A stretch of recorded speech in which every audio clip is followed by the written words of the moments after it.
Hello, कैसे हैं सब लोग? आज जो है उत्तर प्रदेश पुलिस भर्ती एवं प्रोन्नति बोर्ड जो है कई सारे नोटिफिकेशन जारी किया है। तो ये है इस नोटिफिकेशन जो आपको स्क्रीन पे दिख रहा होगा, इसके बारे में हम लोग बात करने वाले हैं। रेडियो संवर्ग में सहायक परिचालक, इसको हम कहते हैं एओ, यानी कि असिस्टेंट ऑपरेटर। तो इसके बारे में हम लोग बात करने वाले हैं और इसकी एलिजिबिलिटी और बाकी जो क्राइटेरिया हैं उसके बारे में हम लोग एक एक करके बात करेंगे।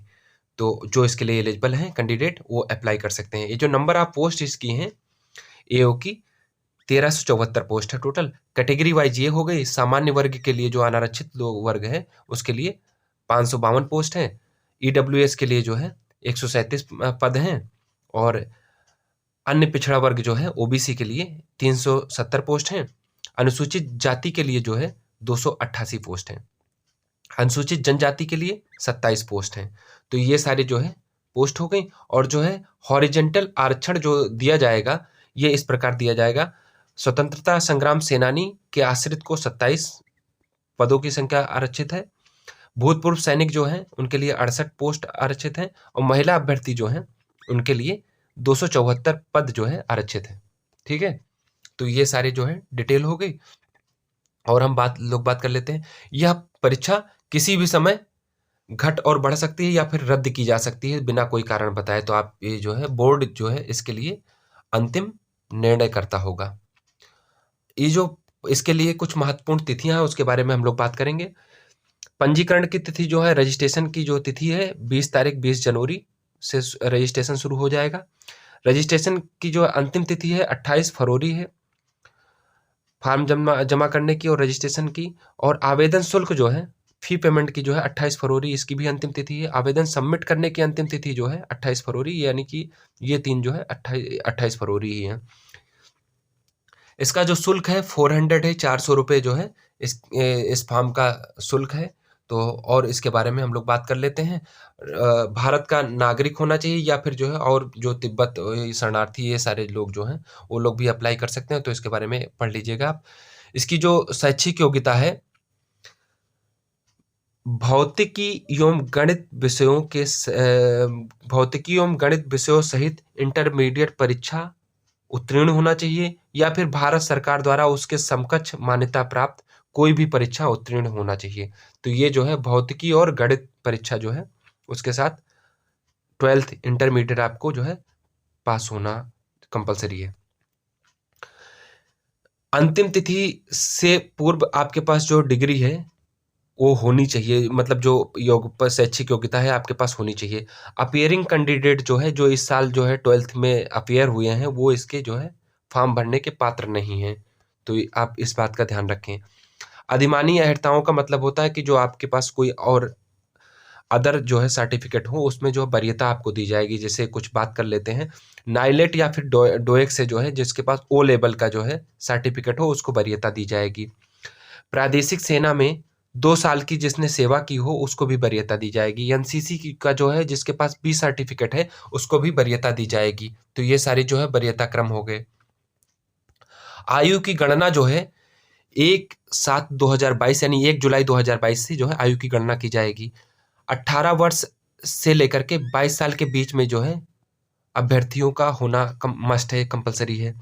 ये जो आयु की गणना है मतलब आयु जो है उसकी 18 से 22 की जो आयु है 1/7/2000 से लेकर के 1/7/2004 के बीच में जो है होनी चाहिए। इसके बीच में 18 से 22 की जो आयु है इसी के बीच में होती है। तो इसके बारे में आप लोग बहुत सावधानी पूर्वक देख लीजिए। वैवाहिक स्थिति जो है एक से अधिक जीवित पति और पत्नी नहीं होनी चाहिए। शारीरिक स्वस्थता जो है कंपलसरी होती है पुलिस के किसी भी एग्जाम के लिए। तो मेडिकल आपका जो है टेस्ट होगा, उसमें सफल होगे तभी आगे की जो है प्रक्रिया आपके लिए अपनाई जाएगी। भर्ती प्रक्रिया जो है इसके लिए ऑनलाइन परीक्षा होगी और ऑनलाइन परीक्षा की जो है ऑनलाइन परीक्षा का सिलेबस पीछे दिया हुआ है। मैं आपको एक बार सरसरी नज़रों से दिखा दूंगा, बाकी आप नोटिफिकेशन डाउनलोड करके बिल्कुल एक एक सिलेबस वाइज जैसे टॉपिक वाइज जो है आप तैयारी करते रहिए। जो हिंदी का पेपर होगा 100 अंकों का होगा। सामान्य विज्ञान और सामान्य ज्ञान जो है इस 100 नंबरों का होगा। संख्यात्मक एवं मानसिक योग्यता की परीक्षा जो है 100 नंबर का होगा और मानसिक अभिरुचि की परीक्षा जो है ये 100 नंबर की, यानी कि टोटल जो है 400 नंबर की जो है परीक्षा आपकी होने वाली है और इसके लिए आपको 2.5 घंटे का समय यानी 150 मिनट का टाइम जो है दिया जाएगा आपको। तो ये सारी चीज़ें डिटेल हो गई, आगे देखते हैं क्या और बताने वाला है। हाँ, ये परीक्षा जो है अगर पालियों में या कई दिनों में अगर कराई जाती है तो नॉर्मलाइजेशन एक प्रक्रिया होती है, जिसको नहीं पता होगा वो लोग जो है इसमें पढ़ सकते हैं और बाकी और किसी से पूछ भी सकते हैं। तो नॉर्मलाइजेशन प्रक्रिया जो है इसमें अपनाई जाएगी। तो इसमें दिया हुआ उसके बारे में सूत्र दिया हुआ है, इसी आधार पर नॉर्मलाइजेशन निकाला जाता है। शारीरिक मानक के बारे में बात कर लेते हैं। जो फिजिकल अपीयरेंस होता है उसके बारे में हम लोग बात करेंगे। पुरुष अभ्यर्थियों के लिए जो है सामान्य, ओबीसी और अनुसूचित जातियों के लिए जो है 168 सेंटीमीटर ऊंचाई जो है होनी चाहिए, हाइट आपकी 168 सेंटीमीटर होनी चाहिए। अनुसूचित जनजातियों के लिए जो है ऊंचाई यानी कि हाइट 160 सेंटीमीटर आवश्यकता है। अब सीने के बारे में हम लोग बात करेंगे। पुरुष के लिए जो सीने की माप की मांग है, सामान्य वर्ग, सामान्य, अन्य पिछड़ा यानी ओबीसी और अनुसूचित जातियों के लिए जो सीने की जो न्यूनतम सीमा है 79 सेंटीमीटर यानी कि 79 सेंटीमीटर और मतलब जो है फुलाने पर 84 सेंटीमीटर यानी 5 सेंटीमीटर आपको सीना जो है फुलाना है। अनुसूचित जनजातियों के लिए जो न्यूनतम सीने की माप है वो 77 सेंटीमीटर होनी चाहिए और जो है अधिकतम मतलब फुलाने पर 82 सेंटीमीटर न्यूनतम होना चाहिए, यानी 5 सेंटीमीटर फुलाना दोनों के लिए कंपलसरी है। अब महिला अभ्यर्थियों के लिए बात कर लेते हैं शारीरिक मानक के बारे में। महिला अभ्यर्थियों के लिए शारीरिक मानक जो है सामान्य यानी जनरल, ओबीसी और एससी के लिए जो है महिलाओं की शारीरिक ऊंचाई यानी हाइट जो है 152 सेंटीमीटर होनी चाहिए। अनुसूचित जनजातियों के लिए जो है ऊंचाई का मानक जो है 147 सेंटीमीटर होना चाहिए। तो और महिला अभ्यर्थियों के लिए जो है वजन की भी बात की गई है, 40 किलोमीटर न्यूनतम वजन उनका जो है महिला अभ्यर्थियों का होना चाहिए। अब अभी हम लोग बात करेंगे शारीरिक परीक्षा यानी शारीरिक दक्षता परीक्षा के बारे में बात करेंगे। पुरुष अभ्यर्थी जो है 4.8 किलोमीटर की दौड़ जो है उनको 28 मिनट में पूरी करनी है। 28 मिनट में 4.8 किलोमीटर की दौड़ पूरी करनी है। महिला अभ्यर्थियों के लिए 2.4 किलोमीटर की दौड़ जो है 16 मिनट में उनको पूरा करना है। तो बहुत नॉर्मल सी ये जो है शारीरिक दक्षता है। आप जो है प्रैक्टिस करेंगे तो आराम से इसको पास कर सकते हैं, कोई बड़ी बात नहीं है। प्रैक्टिस आप लोग जो है आप मतलब करते रहिए, ऐसा नहीं कि एडमिट कार्ड आने के बाद तैयारी करें।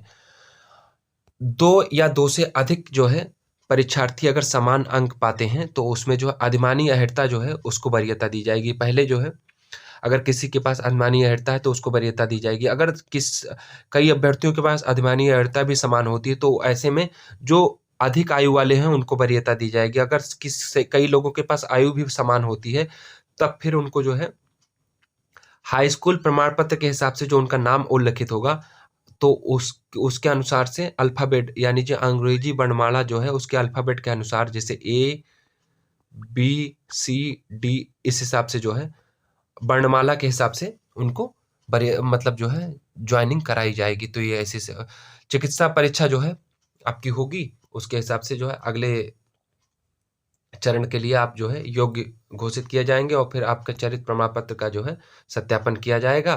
तो ये जो है चरित्र प्रमाण पत्र का सत्यापन भी आपका होगा किसी मतलब जो सक्षम अधिकारियों द्वारा। फिर आरक्षण का जो लाभ लेना है जिनको, उसके लिए आपको प्रमाण पत्र का किससे बनवाना है ये सारी डिटेल जो है लिखा हुआ है इधर। तो ये सारी डिटेल अनुसूचित जाति के लिए, अनुसूचित जनजाति के लिए, ओबीसी के लिए, आर्थिक रूप से कमजोर के लिए, तो ये सारी डिटेल लिखी है, सक्षम अधिकारियों से जाकर के बनवा सकते हैं। मैं बात करूंगा स्वतंत्रता संग्राम सेनानी के लिए। तो ये जो है स्वतंत्रता संग्राम सेनानी के आश्रित जो है वो उनका प्रमाण पत्र केवल जिलाधिकारी बनाने के लिए सक्षम अधिकारी हैं। और जो है उसके बाद में भूतपूर्व सैनिक हैं उनके लिए जो प्रमाण पत्र बनेगा वो यूनिट इंचार्ज से या फिर जिला सैनिक कल्याण एवं पुनर्वास अधिकारी जो है उनका बनाएंगे।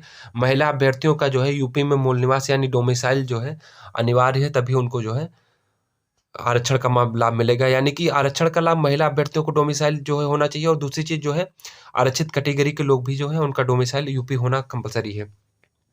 एक और जो आरक्षण के बारे में लोगों को भ्रांतियां रहती हैं उसके बारे में बात कर लेते हैं। यदि कोई अनुसूचित जाति और जनजाति की स्त्री सवर्ण वर्ग के पुरुष यानी सामान्य वर्ग के पुरुष से विवाह करती है तो ऐसी स्त्री जो है, ऐसी महिला को आरक्षण का लाभ मिलता रहेगा। लेकिन यदि कोई सवर्ण वर्ग की स्त्री महिला अनुसूचित जाति एवं जनजाति वर्ग के पुरुष से विवाह करती है तो ऐसी स्त्री को आरक्षण का लाभ जो है नहीं मिलेगा। गोद लिए जाने वाले जो बच्चा है, अगर कोई सामान्य वर्ग का बच्चा कोई भी अनुसूचित जाति और जनजाति वाला व्यक्ति गोद लेता है तो ऐसे व्यक्ति को, ऐसे बच्चे को मतलब जो आरक्षण का लाभ मिलेगा। तो ये आरक्षण का लाभ हो गया। एक से अधिक आरक्षण का दावा करने वाले लोग को जो है, जो अधिकतम होगा, जो अधिकतम आरक्षण का लाभ होगा वही मिलेगा, दोनों लाभ एक साथ नहीं मिलेंगे। तो ये सारी डिटेल हो गई। बाकी और डिटेल देखता हूँ क्या आपको जो है बताने वाली महत्वपूर्ण डिटेल है, तो बता देता हूँ। महिला अभ्यर्थियों का जो है जाति प्रमाण पत्र पूर्व पिता के या फिर पति के हिसाब से जो है कैलकुलेट की जाती है। और महत्वपूर्ण एक सूचना है तो इसके बारे में हम लोग बात करेंगे। ये सारे जो है आप उसमें डॉक्यूमेंट अटैच करेंगे, प्रमाण पत्र जो है, और अधिमानी अहर्ता भी आपको जो है अटैच करनी है। आरक्षण का अगर आपको लाभ लेना है तो आपको जो वैसा दावा करने वाला सर्टिफिकेट आपको जो वहाँ पे सम्मिलित करना है, अटैच करना है। और जो ये आपका जो है आरक्षण का लाभ है, निवास प्रमाण पत्र आपका जो है अंतिम तिथि से पूर्व का होना चाहिए। जाति प्रमाण पत्र जो आपका होना चाहिए 1 अप्रैल 2021 से लेकर के 28 फरवरी 2022 के बीच का होना चाहिए, अगर आपको जो है जाति में आरक्षण लेना है। और जो है फॉर्म भरने की जो प्रक्रिया है, ये आपको फॉर्म भरने की प्रक्रिया इसमें जो है इस वेबसाइट जो है uppbpb.gov.in पे जाकर के आप फॉर्म आपको जो है भली भांति पढ़ करके और वहाँ पे समझ करके भरना है ऑनलाइन। और 3 चरणों में आपका जो है ऑनलाइन आवेदन होगा। पहले आपको जो है रेफरेंस नंबर जनरेट करना है, पासवर्ड जनरेट करना है, उसके बाद में सारी डिटेल भर करके सेव और नेक्स्ट करना है। उसके बाद में द्वितीय चरण खुल जाएगा। द्वितीय चरण में आपको जो है शैक्षिक योग्यता और जो है और सारी डिटेल जो है फिल कर देनी है। तो ये फिल करके फिर अगली कॉपी जो है शैक्षिक योग्यता की जो है हार्ड का मतलब जो है कॉपी जो है अपलोड करनी है और सभी घोषणाओं को पढ़कर सबमिट करना है। उसके बाद में आपको तृतीय जो है जो तीसरा और आखिरी चरण होगा आपका जो है फी भुगतान करके इंटरनेट जो आपका फी भुगतान होगा online debit card, credit card और यूपीआई के माध्यम से आप फी भुगतान कर सकते हैं। फिर उसके बाद में रजिस्ट्रेशन नंबर जो फी भुगतान का होगा वो सारा कुछ डिटेल डाल करके आप इसको जो है फॉर्म को सबमिट कर सकते हैं। एक बार अगर फॉर्म आपने सबमिट कर दिया है तो फिर उसमें जो है संशोधन जो है संभव नहीं है। तो आप जो है बहुत केयरफुल, बहुत ध्यानपूर्वक जो है फॉर्म को भरिए। आपके फ़ोटो के बारे में कुछ डिटेल है जो मतलब आपको क्लियर कर लो और इसको जो है बहुत इत्मीनान से पढ़ लेना। तो बस सारी डिटेल तो नहीं बताऊंगा, ये बाकी जो महत्वपूर्ण है उसको बता देता हूं मैं। 6 माह के भीतर का जो है आपका फ़ोटो होना चाहिए। और दूसरी चीज़ जो है फ़ोटो आपका जो है मुंह बंद और आंखें खुली होनी चाहिए जो है, ये आप ध्यान रखना। दोनों कान जो है आपके दिखने चाहिए साफ-साफ, और जो चश्मा उतार कर फ़ोटो लिया गया होना चाहिए। फ़ोटो में टोपी, मफलर आदि जो है आप नहीं पहने हुए होने चाहिए। तो ये चीज़ें आप ध्यान रखना। एक बार अगर सबमिट आप फॉर्म कर देते हैं तो उसमें जो है संशोधन उसके बाद संभव नहीं है। तो आप बहुत केयरफुली जो है फॉर्म भरिए, उसके बाद में सबमिट करिए। सबमिट करने के बाद आप उसमें जो है कोई संशोधन नहीं कर पाएँगे। पर ये सारी डिटेल आपकी हो गई। बाकी कोई डिटेल आपको जो है रही नहीं। ये जो है आखिरी में सिलेबस है, तो सिलेबस के बारे में आप बहुत केयरफुली पढ़ लीजिएगा। बहुत विस्तार से सिलेबस दिया हुआ है, तो ये सारी डिटेल आप पढ़ लीजिएगा। और बाकी जो है फॉर्म भरने के बाद तैयारी भी शुरू कर दीजिए धीरे-धीरे। पेपर हो ही जाएगा, नहीं आज तो कल पेपर होना ही होना है। तो अपना ख्याल रखिए तब तक। Thanks for watching.